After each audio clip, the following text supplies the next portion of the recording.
Do you like this garment? It once belonged to my late father, whose grave rests in a place I'd like to call home. One of the few things he left behind, this unconscious hand-me-down, sewn by worn-out hands, composing this African song. Each thread sings a skillful man's fight for a living. Look what my people can weave together. My people. These days I hear their voices calling, creating a deeper longing, because while I may appear an African American, I'm really an African, living in America. America. The one course this young student continues to struggle through, the one place that reminds him every day that he is a grain of sand, a splinter, a foreign body stuck here to be forced out or to slowly disintegrate within. Lesson number 1, genetics.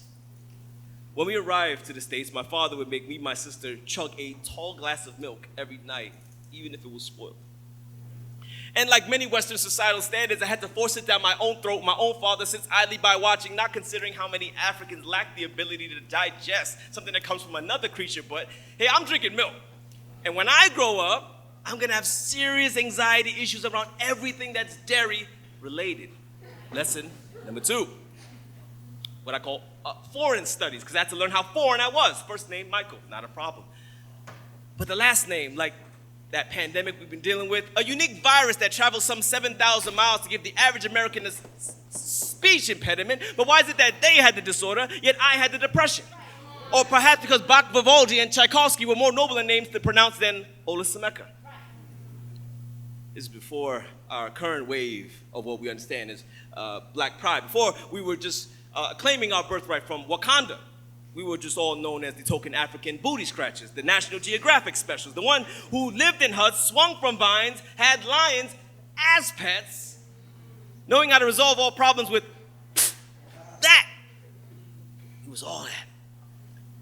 I slowly learned I was not being pleasing to both sides, never fully African, but never fully American. So whether in confusion or concern, everyone's wondering why I don't go, Kilonshel, how are you, my brother? My sister, how far? How you day? How body?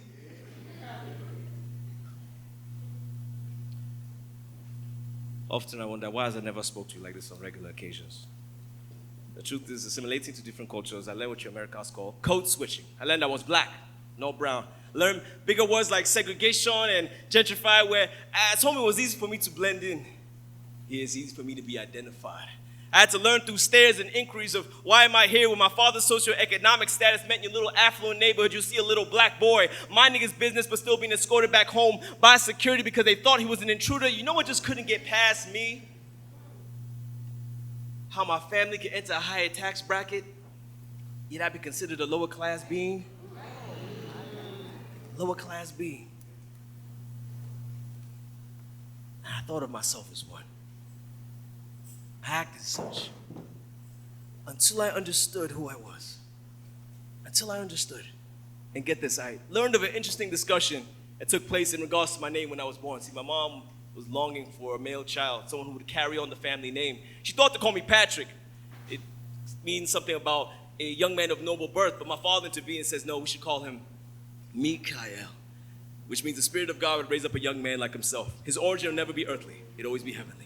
My grandmother said, this boy's been born abroad. He's been born overseas. So they call him Bamidele to show when he's grown, he will hear the call to return to his home. My auntie said, this boy is Igbo blood. It's like Hebrew blood because we got to put God back into his name. So they call me Chukwuemeka to show that the God of creation today has done something great. So when I wear my father's robe, it is not because of someone's lost clothes, it's because I can still hear an African song. Each thread sings a skillful man's fight for a living. My people fight for a living. My people's life embedded in every fiber of my being, composing my name, composing my history, calling me, calling my greatness in God, calling me that I was fearfully and wonderfully made, calling me that though I'm born a child of a motherland by God through Christ, I'm born a child of my Father's kingdom, calling me Bamidele because I have a better home to go to and I want to see my Father there. I want to see my Father there. And I just ask when I'm gone, you bury me next to my Father here. And God willing, I have a child. I would love for them to share this story as I pass on to them. something my father passed on to me. I would just hope he says something like,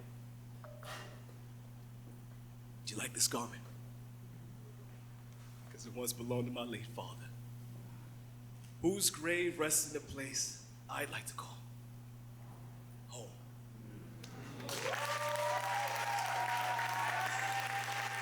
Thank you so much, legends. I appreciate you. God bless y'all. Have a good night.